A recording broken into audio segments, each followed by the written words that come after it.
Alright guys, to control music from your lock screen with turning off screen, only using gesture, just like this.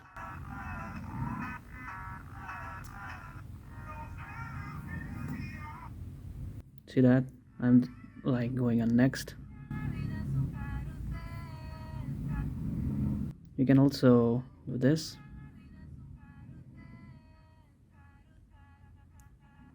You can also swipe up to pause, swipe down to play.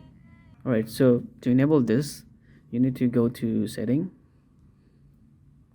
and system, then go to action and gesture, and here is a music gesture. So you need to turn this on and it will guide you automatically. So right to next, left to previous, up to pause, and swipe down to play.